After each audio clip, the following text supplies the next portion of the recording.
AP రాష్ట్ర committee తరపు నుంచి మీ అందరికీ ధన్యవాదాలు.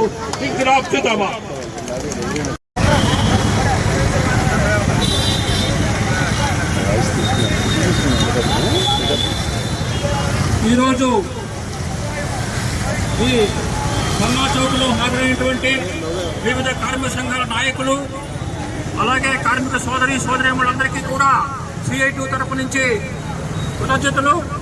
ఈరోజు దేశవ్యాప్తంగా 4 లేబర్ కోడ్లు రద్దు చేయాలని, అలాగే కనీస వేతనాలు 26,000 రూపాయలు, వ్యవసాయ రంగంలో రైతులకు పంట పండించడానికి గిట్టుబాటు ధర ఇవ్వాలని మొత్తం 26 డిమాండ్లతో దేశవ్యాప్తంగా అన్ని కార్మిక సంఘాలు సమ్మెకు పిలుపు.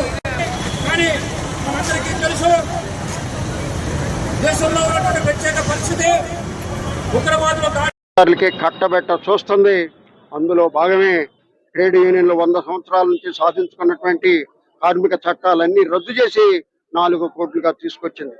వాటిని ఎప్పటికప్పుడు అమలు పరచడానికి సిద్ధమవుతూ ఉంది. అవి అమలు పరిస్తే 15 గంటల రోజులు పనిచేయాల్సి వస్తుంది. పర్మనెంట్ ఉద్యోగాలలో ఏటా ఒక్కసారి పునర్మించుకోవాల్సినటువంటి అవసరం ఉంది. అన్ని తాత్కాలిక ఉద్యోగాలే. సమ్మె చేసే హక్కు ఉండదు, సంఘం పెట్టుకునే హక్కు ఉండదు, హక్కులన్నీ కాలరాయబడతాయి. అట్లాగే వ్యవసాయ రంగంలో సాధించుకున్నటువంటి మద్దతు ధరల చట్టం ఉండదు, ఉపాధి హామీ చట్టం ఉండదు, పనికి ఆహార పథకం ఉండదు, ఈ రకంగా ఆహార భద్రతా చట్టం ఉండదు. ఇవేమి ఉండవు.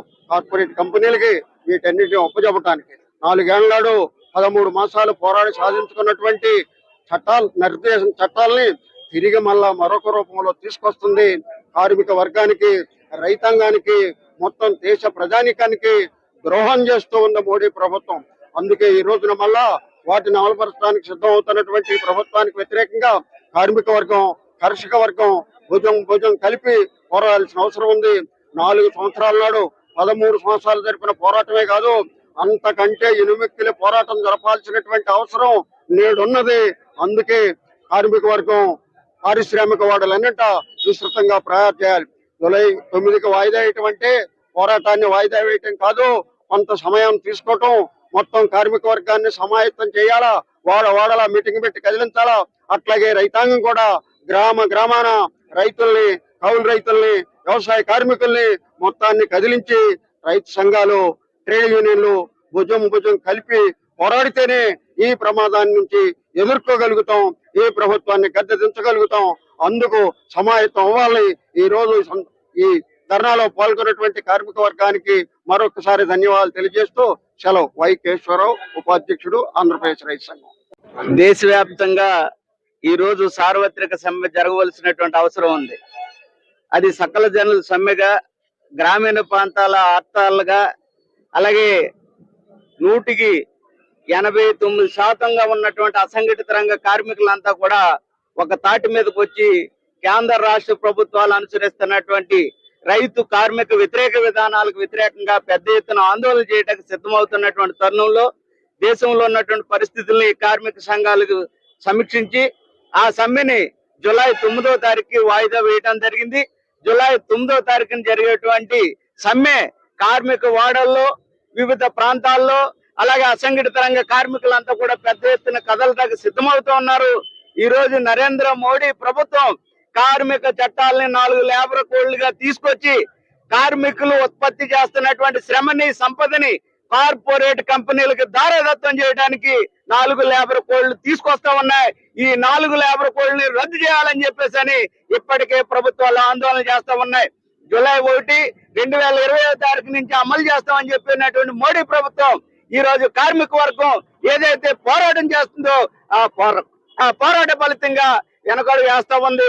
అలాగే రైతాంగం చేసినటువంటి ఉద్యమం ఫలితంగా 4 చట్టాలను రద్దు చేసుకోవాల్సినటువంటి పరిస్థితి వచ్చింది. అయినా కానీ దొడ్డిదారిన మరొకసారి కార్పొరేట్ బౌల్జర్స్ కంపెనీలకి ఒప్పందం చేసుకుంటూ, అమెరికాతో కూడా ఒప్పందం చేసుకుంటూ, మరో WTOలో ఎలాగైతే ఒప్పందం చేసుకున్నారో ఆహార ఉత్పత్తులను ఈ రోజు దిగుమతి చేసుకోవడానికి ప్రయత్నం చేస్తుంది.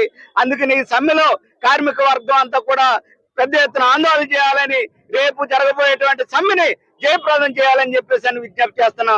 IFTU రాష్ట్ర ప్రధాన కార్యదర్శి M. రామకృష్ణ. మేము అందరికీ విజ్ఞప్తి చేస్తున్నాం. అన్ని ట్రేడ్ యూనియన్లు, కార్మిక సంఘాలు అందరూ పోరాటాలు చేయాలా. ఆ పోరాటాల్లో మనందరం భాగస్వామ్యం కావాలి. ఈ యొక్క లేబర్ కోడ్లు కానీ రద్దు చేయకపోతే, ఇదే బీజేపీ ప్రభుత్వం లేబర్ కోడ్ కానీ అమలు చేస్తే రేపొద్దున మనకి కూర్చుని మీటింగ్ పెట్టే హక్కు ఉండదు. సమ్మె చేస్తే అరెస్టులు ఒక హెచ్చరిక చేయాలని చెప్పి మేము కోరుతున్నాం. అదొక్కటే కాదు, ఈ రోజు కార్మిక వర్గం చీల్చడం కోసం, ప్రజల్ని చీల్చడం కోసం మతోన్మాదాన్ని సృష్టిస్తుంది. కులాన్ని మతాన్ని ఉపయోగించుకుని ఏదైతే మనం సౌకర్యాలు అవలంబిస్తున్నామో ఆ సౌకర్యాలు ఏవి ఉండవు. కాబట్టి మనం అన్ని సంఘాలు ఇచ్చే పిలుపులు ఏదైతే ఉందో రేపు జూలై 9వ తేదీన ఆ సమ్మెలో మనందరం ఏపీ రాష్ట్ర కమిటీ తరపు నుంచి మీ అందరికీ ధన్యవాదాలు. ఇంకిలాబ్ జిందాబాద్.